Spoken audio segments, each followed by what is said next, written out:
यहाँ पे चुनाव का सबसे बड़ा मुद्दा रहता है कश्मीर, क्योंकि इन बकचोदों को समझ में आता नहीं है कि इनका बांग्लादेश चला गया यहाँ पर, लेकिन इनको कश्मीर चाहिए यहाँ पर।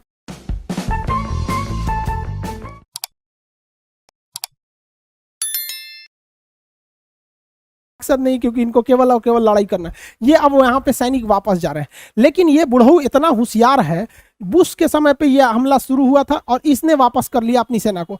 ये बुढ़ऊ को लगता है कि कोई ना कोई सवाल पूछेगा कि 20 सालों में आपको मिला क्या, तो इसको लगा कि हमको बेइज्जती हो जाएगा, तो इसने बहुत खतरनाक चाल चला। इसने क्या किया कि अपने जितने हथियार थे, जितने मीडियम साइज के गाड़ियां वगैरह थी, उनको कहा कि देखिए ये इसमें थोड़ा थोड़ा डेंटिंग पेंटिंग पचक ढचक गया, ये हमारे काम लायक नहीं, हम इसे छोड़ के जा रहे हैं, और बिना बताए भाग गया।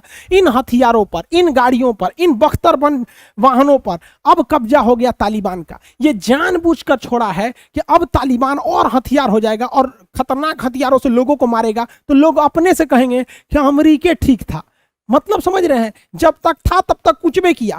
सेम काम यही किया था रूस, जब अफगानिस्तान को खाली किया था तो स्पिन बोल्डाज में अपना हथियारों का जखीरा छोड़ दिया ताकि आने वाले जो आएगा वो युद्ध झेलेगा। इसने भी छोड़ के चला गया और इसने कहा दुनिया को कि हमने अफगानिस्तान की सेना को ट्रेनिंग दिया है, वहां एयरफोर्स बनाया। देखिए अफगानिस्तान की एयरफोर्स की पावर, ये देखिए एम्बार्डियर जहाज दिया। इस ससुराई कौन काम का जहाज है यहाँ पे, ये सेस्ना जहाज। हमारे यहाँ नेता सब इसको प्राइवेट मीटिंग में लेके जाता है सब यहाँ पे। ये एयरफोर्स है अफगानिस्तान का। और पाकिस्तान को इसने क्या दिया, F-16 खतरनाक जहाज। मतलब जो आतंकवादी सप्लाई कर रहा है उसको खतरनाक, जो आतंकवादियों से लड़ रहा है उसको ऐसा टुच्ची जहाज दिया। अमेरिका तो यहाँ से निकल गया। अब अलग अलग देशों का अपना इसके साथ अलग अलग इंटरेस्ट है।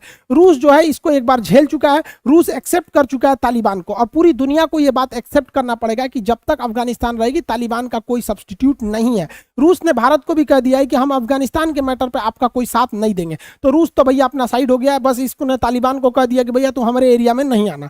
अब बात करते हैं अगले देश की, चाइना की। तो देखिए चाइना का कोई अस्तित्व, मतलब कोई इसके अंदर मोरल सेंस नहीं है, इज्जत वगैरह कुछ नहीं होता है। यह आतंकवादियों का भी सपोर्ट कर देता है, ये यूएनओ में जाके मौलाना मसूद अजहर को बचा ले आता है। तो ये आतंकवादी के साथ भी खड़े हो सकते हैं, किसी के साथ खड़े हो सकते हैं। इनका कोई मतलब विदेश नीति फिक्स नहीं होता है। इनको मतलब क्या है कि अफगानिस्तान में बहुत सारे मिनरल्स हैं, तो इसका कब्जा सोचता है वहां लिथियम वगैरह वगैरह चीजों पे, आयरन और पर कब्जा हो जाए इसका अच्छा से। दूसरा, ये एक सड़क सीपीसी बनाया ही है, एक यहाँ के थ्रू भी एक बीआरआई प्रोजेक्ट में इसे शामिल कर लेगा। लेकिन चीन की भी एक मजबूरी है कि चीन की जो सीमा यहाँ अफगानिस्तान से लगती है वो सिंजियांग प्रांत है, और यहाँ के वीगर मुसलमानों पर चीन जुल्म करता है।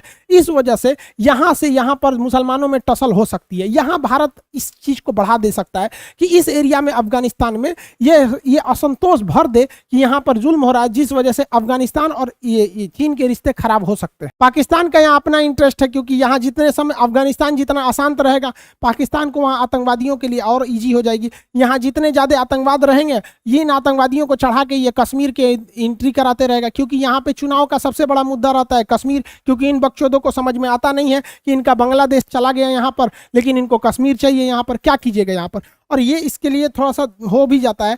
रीजन समझिए कि अफगानिस्तान ये ऐसा करते क्यों है। देखिए ये है स्पिन बोल्डाज, ये पाकिस्तान अफगानिस्तान के बॉर्डर पे, यहाँ पर तालिबान के आतंकवादियों ने कब्जा कर लिया, यहाँ के चेक पोस्ट पर कब्जा कर लिया। यहाँ से इतना बड़ा ये व्यापार का केंद्र है, यहाँ से बहुत सारी ट्रकें जाती हैं, अफगानिस्तान की लाइफ लाइन कही जाती है इस चेक पोस्ट। और अफगानिस्तान की एयरफोर्स इन तालिबानी आतंकवादियों को मारने आई ना, तो पाकिस्तान कहता है इसका एयरफोर्स ऑफिशियली कि अगर तुम उन आतंकवादियों को मारोगे तो हमारी एयरफोर्स तुम्हें मार देगी। अब जेन्युइन अफगानिस्तान की तुलना में पाकिस्तान की एयरफोर्स अच्छी है, तो सोचिए कितना ये साले गिरे हुए हैं कि ऑफिशियली आतंकवादियों को बचाने के लिए यहाँ आते हैं। अब अफगानिस्तान से एक और पाकिस्तान को फायदा ये हो जाता है कि अफगानिस्तान गोल्डन क्रिसेंट में आता है, यानी यहाँ अफीम की खेती ज्यादा होती है। कहाँ कहाँ, पाकिस्तान, अफगानिस्तान और ईरान।